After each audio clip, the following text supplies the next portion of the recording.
Այսօր եմ Անյա Պողոսյան, Հայաստանի իշխանությունը հայտարարում է, որ նախատեսում վերսկսվել է ակտիվ աշխատանքը հապկում, դուք իշխանության գալու դեպքում ինչպես եք աշխատելու հապկում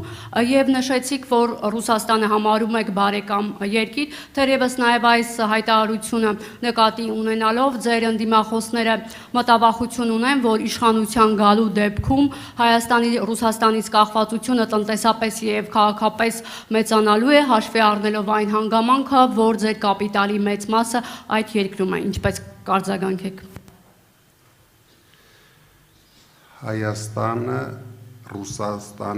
Հայաստանի Ռուսաստանից կախվածությունը հենց հիմա ամենաբարձր մակարդակի վրա է։ Եթե ձեզ թվում է Հայաստանի իշխանությունների, Հայաստանի բյուջեի հաշվին է այսօր Հայաստանը ապրում ու զարգանում, դուք չարաչար սխալվում եք։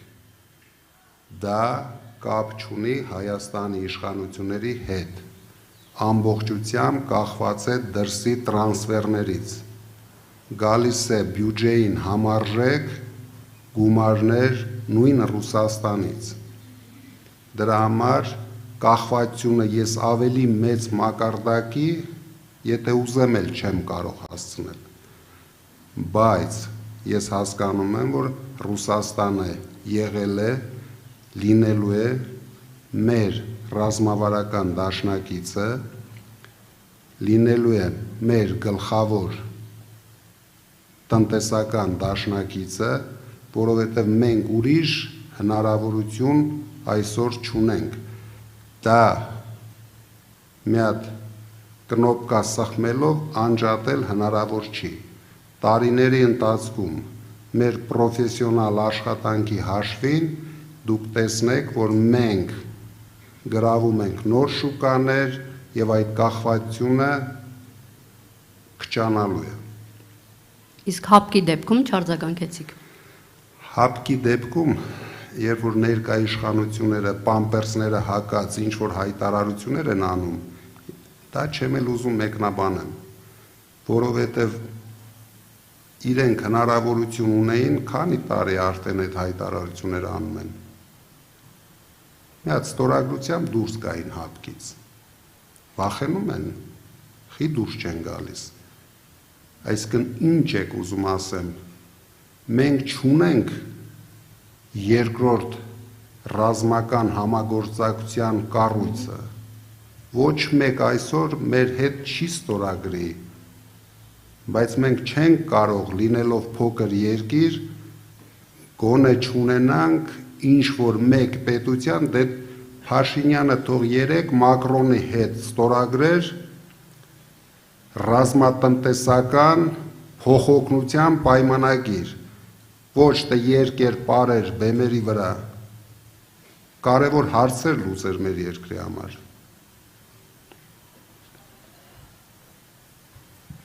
Շնորհակալություն, Փաստինֆո, ապա ազատություն։ Շնորհակալություն, պարոն Կարապետյան, այնուամենայնիվ թույլ տվեք հստակեցնել, ինչ դերակատարում է ունեցել Վլադիմիր Պուտինը ձեր Հայաստան գալու եւ Հայաստանի քաղաքական դաշտում դերակատարում ստանձնելու վերաբերյալ եւ նաեւ ասում եք, որ Նիկոլ Փաշինյանին անգամ իր թիմում լուրջ չեն ընդունում, այդ դեպքում թույլ տվեք հարցնել, պարոն Կարապետյան, այդ դեպքում դուք ինչու եք մտել իր ձևավորած օրակարգի մեջ եւ ամեն կերպ փորձում տարանջատվել նախկիններից, մասնավորապես Ռոբերտ Քոչարյանից, ձեր թիմակից եւ բարեկամ Նարեկ Կարապետյանը ասում էր, որ ինքը անձամբ երբեք առիթ չի ունեցել հանդիպելու կամ խոսելու պարոն Քոչարյանի հետ, խնդրում եմ նշեք, թե դուք ինչ հարաբերություններ եք ունեցել պարոն Քոչարյանի հետ։ Շնորհակալություն։ Դուք ուզում եք Նարեկը ստի։ Չէ, ես չեմ ասում ստում, վստահաբար, բայց եթե մարդը չի հանդիպել Քոչարյանի հետ, ինչ կանգնի ձեզ ասի ամեն օր խաշ ենք իրար հետ ուտում, թե ինչ ասի։ Թերևս ավելի կարևոր էին ձեր հարաբերությունները։ Իմ հարաբերությունների մասին ես ասել եմ տարիներ առաջ, իմ հարցազրույցներից մեկում, գնահատել եմ Քոչարյանին որպես Հայաստանին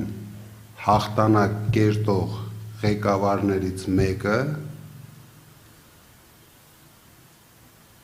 բայց այսօր քաղաքական դաշտում, քանի որ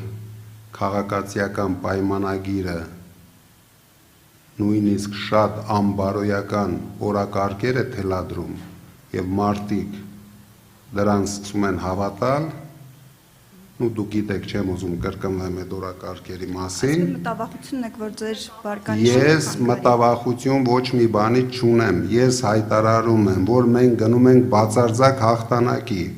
Ես ասում եմ, Քոչարյանը արել է շատ կոռեկտ հայտարարություն, որ ինքը սատարելու է առաջի տեղ օպոզիցիայի զբաղեցնող ուժին, այսինքն մեր ուժին։ Ես չգիտեմ, էլ ինչ ասենք, որ մարդիկ հավատան, որ չկա ուրիշ գործարքներ, ստվերային գործարքների մենք չենք մասնակցում, կյանքում չենք մասնակցել։ Եվ Պուտինի հետ կապված եթե կարելի է։ Պուտինը, հիշում եմ, այսինքն ինչ եք դուք ուզում, Պուտինը ինձ կանչեց, ասավ, գիտես, շուտով հորդ 40-ն է,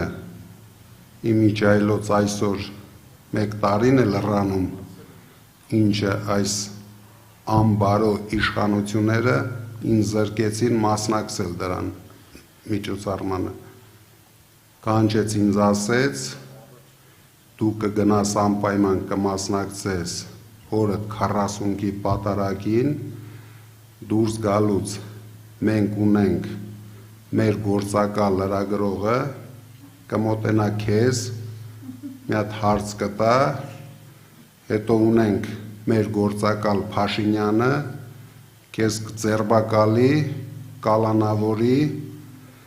տանիք պահի ամենածանր պայմաններում, դրանից հետո դու խելքդ գլուխդ կհավաքես, կմտնես քաղաքականության մեջ, կգնաս, կհաղթես։ Եթե դուք այդպես եք պատկերացնում, ես ոչ մի մեկնաբանություն չունեմ։